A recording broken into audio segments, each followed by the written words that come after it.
Skunk, I gotta ask you something, man. What's that, homie? Have you ever in your just wildest imagination thought that we would be talking about RVers hanging up the keys and giving up the lifestyle? Not at all. Not at all. Well, let me just say this. It's happening. And it's happening at an alarming rate. Mm-hmm. And believe it or not, it's not for the reason that you think. What's the reason? Like, people are hanging up the keys primarily because they are just not able to camp the way they used to. Wow. It's like, it's not fun anymore. Now, the prices for everything is going up, not just camping. Have you seen the price of diesel fuel? Like, my goodness. $3 That's a gallon a huge thing. Sold out campgrounds. I think that's a little bit of a stretch, but that's one of the reasons that they are, considering it. A lot of the reason they are considering selling and hanging up the keys has to do with the people they encounter. So let's talk about it. Yeah, let's talk about that. Coming to the stage is the king of crazy. Let's put our hands together and welcome the king of crazy, Keon Hayes, and hanging with the Hazes. What's up, fam? Yeah! Show you right. That's right. Give it up for my main man. Now let's get into this. What's up, y'all? How you doing? This is being live streamed. What's up, James? Thank you so much for hanging out with me today. So, as you heard me and Skunk talking a minute ago, there are people by the droves not only deciding to stop living full-time in an RV, but they are walking away from camping, period, going back to going to hotels, resorts, things of that nature. And those that are walking away from full-time living just would rather have a more stationary living situation like a house or an apartment. Now, a lot of times this is due to factors like changing of lifestyle needs. People get sick. People just get sick and tired of being on the road. A lot of it is financial concerns. But truthfully, it is the desire to do something different inside because of the rising everything when it comes to camping. Gasoline is up. Diesel fuel is up. Campgrounds are now through the roof. I remember a time back in the day, and I'm going back a little bit because I've been camping for almost 40 years. Actually, it's been more than 40 years. I remember a time, man, you could grab your tent, throw it on your back, put your backpack on, and then you out camping. Ready for this? Drum roll. $15 for the weekend. That's what it used to be. Now, in the last 20 years, regular tent camping jumped from, let's just say $20 a night. Might have been a little bit less than that, maybe $15 a night, to now in excess of $60 a night, depending on where you go. It's the same woods. You're still using the same electric. You're still using the same little bit of water. So why the big jump? Well, the big jump has to do a lot with the fact that campgrounds realize there's a demand. And so they capitalized on it. That's what it is, okay? A tent camper is not using nowhere near amount of resources that an RVer is going to use. But nevertheless, that financial burden alone has forced people out of the RV game for recreation and the tent camping game. Now, there are some diehards that, like, me, that don't care. We're just going to have to do it and we'll figure out a way. But for those who aren't that resilient, they dip in. So in this episode, here's what we're going to do. We're going to talk about why people are hanging up the keys and putting the tent away. We're going to talk about how fuel costs are driving these decisions because it is a motivating factor. We're going to talk about the greed of campgrounds and why that really has changed the game as far as camping in general. And we're also going to talk about life changes taking people away from camping, aging, sickness, just general disinterest, things like that.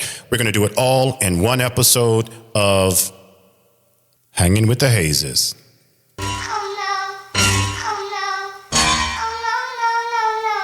Yeah, oh no. Welcome to the show, y'all. Now, we just got finished talking, and now we're gonna bump. Why they hanging up the keys?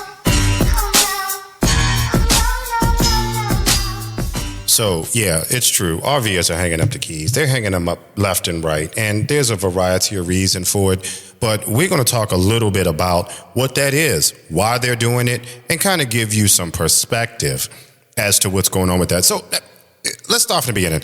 The number one reason that people are hanging up the keys to RVs is because of lifestyle changes. That's just the number one reason. So retirement, having children, needing more access to healthcare, those type of reasons are the reasons that people are saying, no, the heck with this, I can't do it. I need a little bit more stability. They want to settle down in a specific place and in a specific community. Sometimes RVs aren't welcome in those homeowners associations and things of that nature. And that is a huge reason that people are leaving the RV lifestyle. Now, most people, when they retire, they gravitate to it. But there are some, like, me, that have a tendency to want to do this now and then retire and settle down later. So there's a big reason for it. Now, in all fairness, most of the time, people walk away and hang up the keys because they get knocked up. Now, that is 99% of the reason. I won't even say 99. Maybe it's about 50% of the reason why people walk away from a full-time lifestyle. It's because they get knocked up. And there's only one way to stop that. Well, there's more than one way to stop it, but there's one guaranteed way. And, let's just face it. Most of us are grown. Things happen. Oh, well. They get knocked up. They need more space, and they end up, trying to make sure that they are in areas where their children can get education that doesn't cost an arm and a leg. So a lot of people want to go back into like the public school system or something like that. Homeschooling is not for the faint at heart. I've done it for the last 10 and a half years, and it does take a considerable toll on a family. Now, let's switch gears a little bit. Let's talk about the financial considerations, okay? These days, just to pull your RV into any type of facility will run you anywhere from $110 to $150 an hour. The financial consideration and high cost of the RV itself drives a lot of people away and makes them hang up the keys. Now, couple that with the campground now costing significantly more, on average about $80 a day. If you are transient, and I'm going to say if you have to pay up front for the month, most places on average in the upper East Coast will run you about $28 a day. And again, you pay that up front, as much as $35 a day, depending on the amenities that they offer. Now, with the financial consideration, you cannot remove the context of consistent income. It is hard, unless you work remote, to make a consistent income while moving and shaking. And it does make RV living financially challenging. There are a lot of jobs that have gone remote, but with this political climate, especially if you work for the federal government, it is now difficult to maintain that. So unless you work for the private sector, which most of us do, at least I do. The private sector allows me to stay home and work. And a lot of times that is just not available for some. And it's hard to find those type of places because in the event that the system goes down or something, they want you to come into a home base. And that might be a little bit difficult. So consistent income is another reason that people, walk away and hang up the keys. Along with retirement, it's not the retirement that really drives people away from it, but it's the age of the people. Once you get at, 75 years old, you start winding down a little bit. By the time you're 85, do you really want to be doing this? There's some physical demands that come along with it, getting up and down those little itty bitty steps and getting into this itty bitty door. Those are the things that can potentially put a physical demand. Now, the other thing with the physical demand you have to consider is how much in your 80s are you looking to pick up, put down, pick up, put down, pick up, put down. If you have a motorhome, it's a little bit easier because it's a matter of connecting a couple of clips or pins and backing up a car and you're out of there. You hit a button, everything comes in. But with some of your trailered units, you have to level and do all of this. How much can you do that at 85 years old? Like, who really wants to do that? And then at 90, the only thing I want to be doing is treating my glaucoma and sitting back, just doing nothing, really, So physical demands of people in retirement, that drives them away and they put up the keys. Now, let's also switch gears again and go into third gear and talk about space constraints. Now, the bigger the unit, the better. So if you have a 40 or 45 foot, it's simple. But when you got a 25 foot RV, living in that RV can feel cramped, especially if it's you, the lady, the dog, the goldfish, or maybe not a goldfish, but you get my point. And for smaller families, or I should say younger families with smaller children, that starts to become a pain in the absolute you-know-what. So they tend to hang up keys quicker because of the children. And I know a few that have done that. But living in a small space, again, it can drive you crazy, especially when you don't like each other. And if anybody is listening to this and they are married, there are times where you do not like your spouse. You want to get away from them. If that happens more often than not, then yeah, it's going to feel really cramped. And that's just the way it is. Now, last but definitely not least, there is some discomfort with camping, with this consistent travel that a lot of people don't like. Now, let me just say this. A nomadic lifestyle is hard. Number one, the driving can beat you up. The road is not a friendly place if you're not a professional and you don't choose to do it.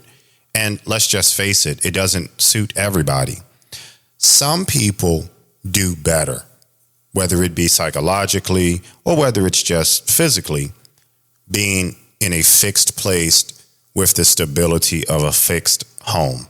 Now, that being said, a lot of people get homesick, and that's just what it is. So they want to go back to a house or an apartment. A lot go into retirement communities with that. And it's understandable. Like I said, once you get to a certain point in life, you need that thing called home. And we talked about that in the previous episode. So there's no shame in that. Like, I'm going to be truthful with you. I don't know how much longer I'm going to be able to do this myself. So at a certain point, especially when I get closer to 50, I'm going to start looking for a different type of stability. Now, that doesn't mean that I'm not going to camp or RV for long periods of time. It just simply means that at a certain point in my life, I'm going to want a brick and mortar house where I can put the motorhome in the garage or in the back and do some work on it, and then maybe go out instead of all of my life being out on the road or in a campground. I can either take it to a seasonal place and kind of spend time there for weeks at a time, or hit the road for weeks at a time. But at a certain point, I want to come home. I want to come home to the space. I want to come home to my yard and do my flowers. Okay, so I don't do flowers, but you get my point. I want to come home and get on the radio. I am an amateur radio operator, in case y'all didn't know, KE3HAY.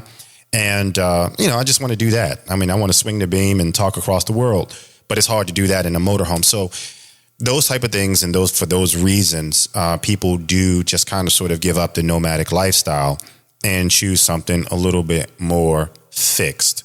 There's nothing wrong with that. Now, the other side of needing that is the emotional adjustment dealing with a nomad and a nomadic lifestyle. It does take a toll on you psychologically in the long run.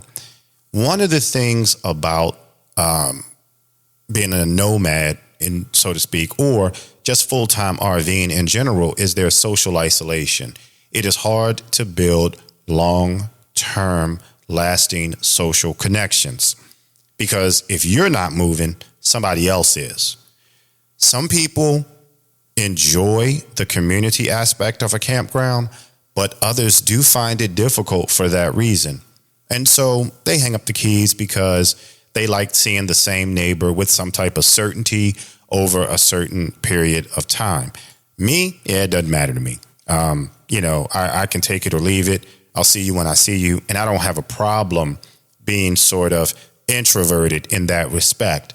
Others, they want to see the same neighbors, the same car, somebody to watch the house, somebody to let them know if there's an issue, look after the dog, play with the dog, all that good stuff. I personally don't need it right now, but nobody knows what's going to happen in 15 years where I'll be 60 and want that type of comfort. So that is the reason that they are hanging up the keys. Now, should you decide to hang up your keys, please understand you're going to have to find the best way to sell your RV if that's what you want to do. Hopefully, you'll be able to get a place where you can put it in the backyard or something like that, and you can still have it and still enjoy the lifestyle. But for those who decide to just walk away completely, just research the better ways to do that. RVtrader.com is a great way. I found 2 of my motorhomes on there, and there's nothing wrong with that. You just have to be careful about how you sell. There are scammers out there, and there are scammers everywhere, even when you purchase, Make sure you find somewhere that you're going to be comfortable with to settle down, whether it's a house, apartment, again, a retirement community. Just make sure you like it. Don't go anywhere that you don't think that you're going to be there long term, or you're going to have to move every year. You don't want to do that either, because if that's the case, you might as well stay in your RV. If you decide to keep your RV belongings and you don't have a place that you can store them, like in an apartment, just make sure you find a suitable storage facility that has some type of reasonable security and possibly has some type of climate-controlled environment. So, yeah. And again, with that, just make sure you understand that you might need to talk to a counselor or some type of therapist, because there is some processing that must take place when you transition from that freedom of nomadic lifestyle to one that's more settled and at home.